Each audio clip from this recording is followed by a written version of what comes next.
We've recently heard from some pretty big names that the NBA should just cancel the season. And every day it's looking like that might happen. Charles Barkley has said multiple times that they should not finish the year.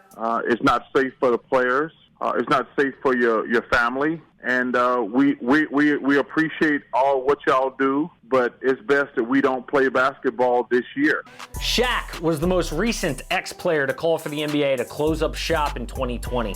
He said, quote, "We should scrap the season, continue to care about the safety of players and the people, let the government figure out how they're going to get rid of this thing forever. I hate hearing this statement, oh, it's going to come back." So Shaq and Chuck agree on something for once. But do you really think they would be saying that if they weren't retired? Would they be calling to cancel games if they had game checks on the line? Is the fact that they aren't influenced by money actually a sign they might be right? Hey, it's Casey Kiernan, host of the AM Hoops YouTube channel. For now, the NBA season is not canceled. It's still suspended, but we're still making 5 NBA videos per week. So hit subscribe and hit notification bells. It really helps out the channel. Did you see Jared Dudley's tweet? Mark Stein said March 11th to May 11th, 2 months officially for the NBA shutdown. Jared Dudley said, 2 down, 1 more month to go. Yes! 1 more month till the NBA's back. Actually, he was referring to Adam Silver's phone call with the players, where he said that they don't have to make a decision for about a month. They don't have to decide to cancel the season in May or even the beginning of June, but we should expect some decision by the middle of June. And I think we should have a season. Charles Barkley and Shaq get to sit on their high horse and call for the season to be canceled because at this point, it doesn't affect them. Yeah, their judgment isn't affected by money, but who are they to call for the players to forfeit cash if they're willing to give it a shot? The average NBA career length is about 5 years. That is a very short career in a small window to earn the most money you'll ever earn. 95% of dudes aren't stars like Chris Paul, LeBron James, Shaq, or Chuck. They're role players, or worse. They're guys whose names we don't even know or will soon forget when they retire, and they have to make their money right now. All players will start getting pay cuts soon if the NBA owners decide to go that route. But there is a route to playing games this year, and it involves playing in the NBA bubble.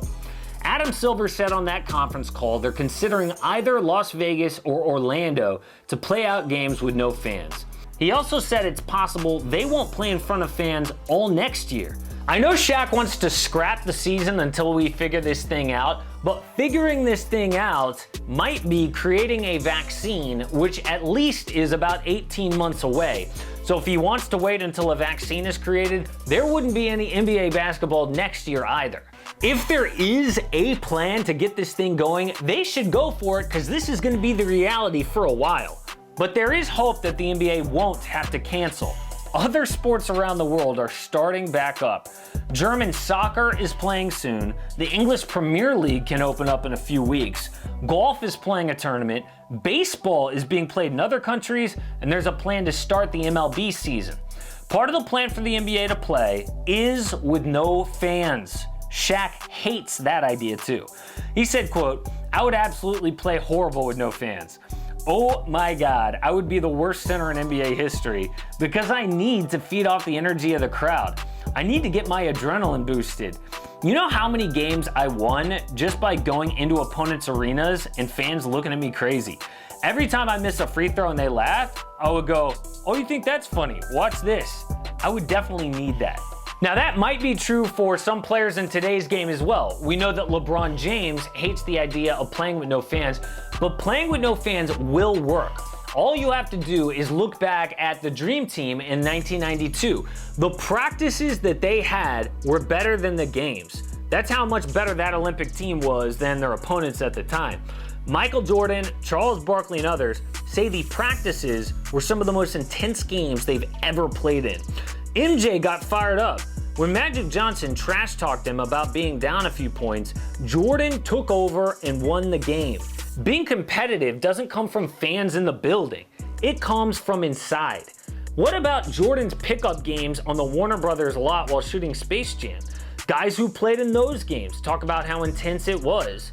Playing with no fans won't only be a test of the best team in the NBA, It'll show who's got the kind of killer instinct that MJ had built in. Side note though, I think one thing they'll have to figure out is the microphone situation. Like if you ever watch playoff games, especially on ABC, you hear the natural sound of the arena like dip in and out. It's people hitting the mute button every time the players curse. We'll hear all of the trash talk and all of the cursing. I don't know what they're gonna do. They're gonna have to mute every 2 seconds. I would actually pay more, like maybe to make up lost revenue, to get the pay-per-view unfiltered version of these games. The biggest thing standing in the way of the NBA restarting right now is the perception that they're taking away coronavirus tests from the public. We keep hearing that the NBA doesn't want to look like they're hogging any tests from people who can't get them, even if they pay private companies to get the tests. This happened to the Brooklyn Nets. Even though 4 players on the Nets tested positive, New York City Mayor Bill de Blasio tweeted that tests should not be for the wealthy, but for the sick. Did the Nets do anything illegal? No. They bought tests from a private company. They did do something that looked bad to a politician and to some in the public. And that's why Commissioner David Stern's style would work a lot better during a crisis. The current commissioner, Adam Silver, is a great commish for everything that's happened before this pandemic. He got rid of Donald Sterling for racism. He pulled the All-Star game from Charlotte for discrimination laws. He wants to legalize sports betting. But on this issue, he is way too concerned about the PR hit. David Stern didn't care what people thought. He made a lot of enemies because he ruled with an iron fist. The NBA thinks they need about 15,000 tests to finish the NBA season. Well, Commissioner of the UFC, Dana White, just administered 12,000 tests to 300 people this week to put on UFC 249. The fact is that the NBA could move into a hotel in Vegas and start this pre-playoff training camp next week if they wanted to. They've got the money, and private companies are ready to sell those tests. The good news is, Adam Silver is relaxing his stance. At first he said everyone in America who wants a test should get one before the NBA, and now he's saying frontline healthcare workers should have them. At first, NBA teams reopening facilities could only test sick players. Now they can test asymptomatic players in certain cases. Now I do kind of understand where Adam Silver is coming from about getting the blowback, because his sport is the social media sport. Tons of people on NBA Twitter would have their keyboard muscles all fired up, saying shame on you to the NBA. That's why NBA Twitter is a thing, not NFL Twitter or baseball Twitter.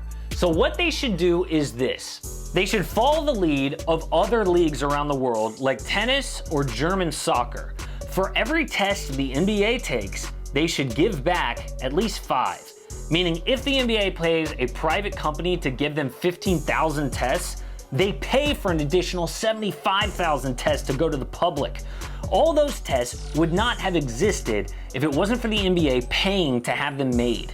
If Adam Silver is so concerned about the optics and how the league will be perceived, then this is a perfect plan. Instead of a rich, greedy league, they'd be giving the public even more tests and the entertainment we all need during quarantine. But that wasn't the only issue that Shaq had. He said the NBA should cancel the season because, quote, any team that wins this year, there's an asterisk. They're not gonna get the respect. What if a team that's not really in the mix of things all of a sudden wins a new playoff format? Nobody's gonna respect that. Look, I do agree that if this was a single elimination tournament and the team only had to win 4 games, it would be an asterisk, but that's not gonna happen. Even on that phone call, Adam Silver said he still hopes for it to be a 7-game series all the way through. And if that's true, no one who loves the game would look at a 2020 banner as an asterisk title. If anything, it would be the most special championship in recent memory. This year has been the worst ever for the NBA. It started with the China controversy, continued with Kobe's tragic death, and now a global pandemic. Whoever hangs a banner with the numbers 2020 on it will be proud as hell. Every team will play under the same crappy conditions with no fans, often unplanned offseason, so it'll be fair game for whoever wins. Some people want to cancel the NBA season, and I get it. They have legit concerns about safety, but the fact is that until a vaccine is made, Playing games will not be any safer today than they are, say, a year from now. If the NBA has a plan to restart the season, they should do it. And whoever wins will win the most chaotic, insane year in NBA history. They will be a legit champ, not an asterisk champ. Support AM Hoops and click subscribe. Don't miss a daily NBA video.